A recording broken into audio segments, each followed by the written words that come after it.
بسم اللہ الرحمن الرحیم۔ حضرت جریر بن عبداللہ رضی اللہ تعالی عنہ سے روایت ہے، وہ کہتے ہیں میں نے رسول اللہ صلی اللہ علیہ وآلہ وسلم کو دیکھا کہ آپ ایک گھوڑے کی پیشانی کے بال انگلی سے ملتے ہوئے فرما رہے تھے، قیامت تک گھوڑوں کی پیشانی کے ساتھ برکت بندھی ہوئی ہے، یعنی ثواب اور غنیمت۔ ناظرین گرامی، اللہ تعالیٰ نے انسان کے لیے اس دنیا میں بے شمار نعمتیں رکھی ہیں۔ انہی نعمتوں میں سے ایک نعمت اللہ کی مخلوق گھوڑے ہیں، لیکن سوال یہ ہے کہ انسانوں نے پہلی بار گھوڑے کو کب پالتو بنایا تھا؟ گھوڑے پر سواری کرنے والا پہلا انسان کون تھا؟ ناظرین گرامی، گھوڑا وہ واحد جانور ہے جس کا بچہ پیدا ہونے کے کچھ ہی دیر بعد کھڑا ہونے اور بھاگنے کے قابل ہو جاتا ہے۔ اوسطاً گھوڑوں کی عمر 25 سے 30 سال تک ہوتی ہے۔ دنیا میں اس وقت گھوڑوں کی 300 سے زائد اقسام ہیں جو مختلف کام سر انجام دیتی ہیں۔ گھوڑے کو عربی میں الخیل کہتے ہیں، جس کے معنی اکڑ کر چلنے والا ہے۔ حضرت ابو قتادہ رضی اللہ تعالی عنہ نبی پاک صلی اللہ علیہ وآلہ وسلم سے روایت بیان کرتے ہیں کہ آپ صلی اللہ علیہ وآلہ وسلم نے فرمایا، بہترین گھوڑا وہ ہے جو سیاہ ہو اور اس کی پیشانی پر تھوڑی سی سفیدی ہو، اس کا اوپر والا ہونٹ یا ناک سفید ہو، پھر وہ جس کی 3 ٹانگیں سفید ہوں اور آگے والی دائیں ٹانگ گھوڑے کے رنگ کی ہو۔ اگر سیاہ رنگ کا نہ ہو تو پھر وہ جس میں قدرے سرخی اور قدرے سیاہی ہو اور اس کے کان سیاہ ہوں، وہ بھی اس کی مثل ہے۔ اور اسی طرح حضرت عبداللہ بن عباس رضی اللہ تعالیٰ عنہ سے روایت ہے کہ نبی کریم صلی اللہ علیہ وآلہ وسلم نے فرمایا، سرخ رنگ کے گھوڑے میں برکت ہے۔ گھوڑوں کو ناپسند کرنے کی وجہ بھی ان کا رنگ ہوتا ہے۔ حضرت ابو ہریرہ رضی اللہ تعالیٰ عنہ بیان کرتے ہیں کہ رسول اللہ صلی اللہ علیہ وآلہ وسلم گھوڑے میں الشکال ناپسند فرماتے، اور الشکال یہ ہے کہ گھوڑے کے دائیں پاؤں اور بائیں پاؤں میں سفیدی ہو یا اس کے دائیں ہاتھ اور بائیں پاؤں میں سفیدی ہو۔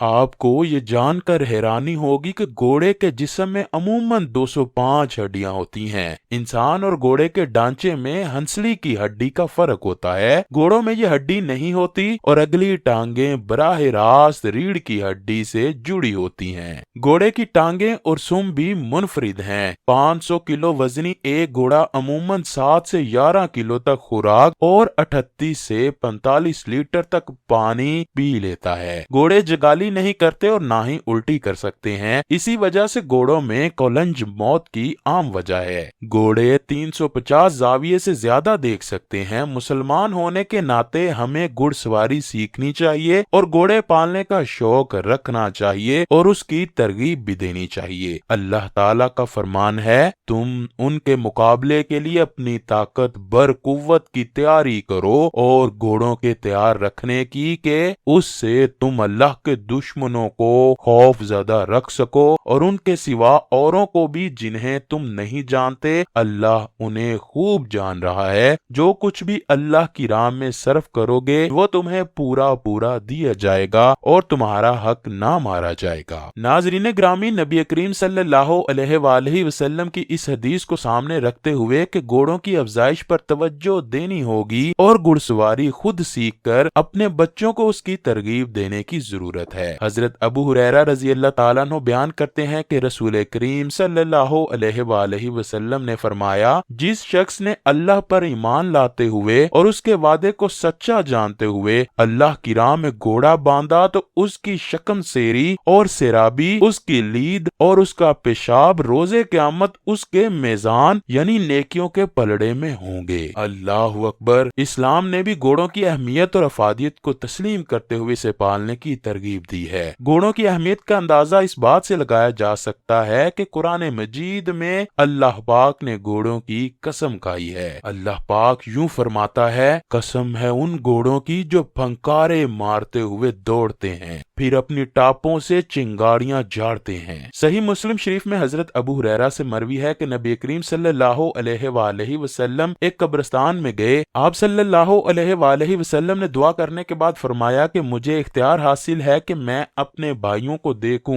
صحابہ کرام نے پوچھا کہ ہم آپ صلی اللہ علیہ وآلہ وسلم کے بھائی نہیں ہیں؟ آپ نے صحابہ کرام کے سوال کا جواب اس طرح دیا کہ آپ تو میرے صحابہ ہیں، میرے بھائی وہ ہیں جن کا ابھی تک جنم نہیں ہوا۔ صحابہ کرام نے فرمایا، اے خدا کے نبی، آپ صلی اللہ علیہ وآلہ وسلم کے علم میں کس طرح ہے جو ابھی تک اس دنیا میں نہیں آئے، کہیں پیدا ہونے والے ہیں؟ آپ صلی اللہ علیہ وآلہ وسلم کے امت کے لوگ ہیں۔ آپ صلی اللہ علیہ وآلہ وسلم نے اپنے صحابہ کرام کو مثال دی کہ کسی بندے کے پاس بہت زیادہ گھوڑے ہوں، اس پر کوئی سفید نشان ہو، اس بندے کے گھوڑے کسی اور بندے کے گھوڑوں میں مل جائیں تو کیا وہ بندہ اپنے گھوڑوں کی پہچان نہیں کر سکتا؟ صحابہ کرام نے فرمایا، کیوں نہیں، وہ تو ہر صورت میں اپنے گھوڑوں کو پہچان لے گا۔ پھر آپ صلی اللہ علیہ وآلہ وسلم نے فرمایا، روز محشر میری امت کے لوگ اس طرح اٹھیں گے کہ ان کی پیشانیوں پر محراب بنا ہوگا جو یہ ظاہر کرے گا کہ یہ لوگ وضو اور نماز، تلاوت قرآن پاک کی پابندی کرتے تھے۔ میں حوض کوثر پر ان کا انتظار کر رہا ہوں گا۔ حدیث شریف میں ہے کہ نبی کریم صلی اللہ علیہ وآلہ وسلم نے فرمایا، میری امت کے لوگوں کے اعضاء وضو کی وجہ سے چمکتے ہوں گے، یہ حالت بس میری امت میں ہی پائی جائے گی۔ حضرت علی شیر خدا سے روایت ہے کہ جب اللہ تعالیٰ نے گھوڑے کو پیدا کرنے کا سوچا تو ہوا سے فرمایا کہ میں تم سے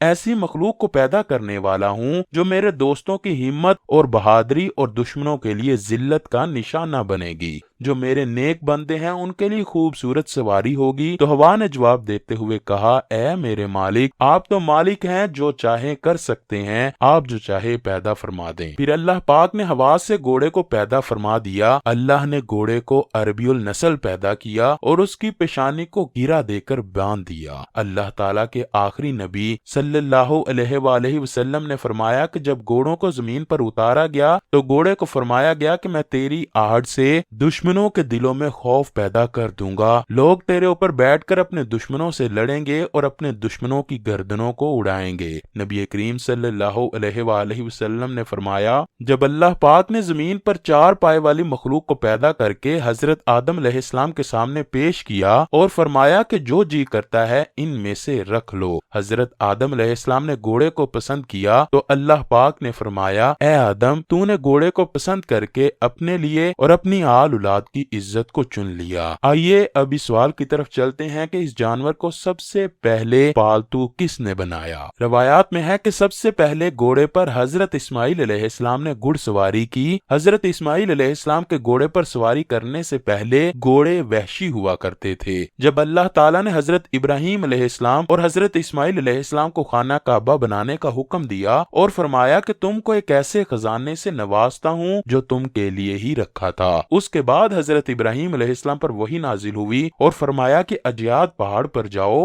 اور دعا کرو۔ حضرت ابراہیم علیہ السلام اس پہاڑ پر چلے گئے اور دعا کی تو دنیا کے سارے وحشی گھوڑے اللہ تعالیٰ کے حکم سے حضرت اسماعیل علیہ السلام کے پاس جمع ہو گئے۔ وہ سب گھوڑے آپ علیہ السلام کے پاس اپنی گردنیں نیچی کر کے کھڑے ہو گئے۔ رسول کریم حضرت محمد صلی اللہ علیہ وآلہ وسلم نے اپنے صحابہ کرام کو فرمایا کرتے تھے، تم لوگ گھوڑے کی سواری کیا کرو کیونکہ یہ سواری حضرت اسماعیل علیہ السلام کی ہے۔ اسی طرح حضرت داؤد علیہ السلام کے بارے میں ہمیں ملتا ہے کہ آپ علیہ السلام کو گھوڑوں سے خاص شغف تھا۔ آپ کے پاس 1000 گھوڑے تھے جو حضرت سلیمان علیہ السلام کو ورثے میں ملے۔ حضرت سلیمان علیہ السلام فرمایا کرتے تھے، مجھے میرے والد سے ورثے میں عزیز ترین مال یعنی یہی گھوڑے ملے ہیں۔ حضرت سلیمان بن بریدہ رضی اللہ تعالی عنہ اپنے باپ سے بیان کرتے ہیں کہ ایک عربی حضور پاک صلی اللہ علیہ وآلہ وسلم کی بارگاہ میں پیش ہوا اور کہنے لگا، اے اللہ کے رسول، مجھے گھوڑوں سے بے پناہ پیار ہے، تو کیا جنت میں گھوڑے ہوں گے؟ آپ صلی اللہ علیہ وآلہ وسلم نے فرمایا، اگر تمہیں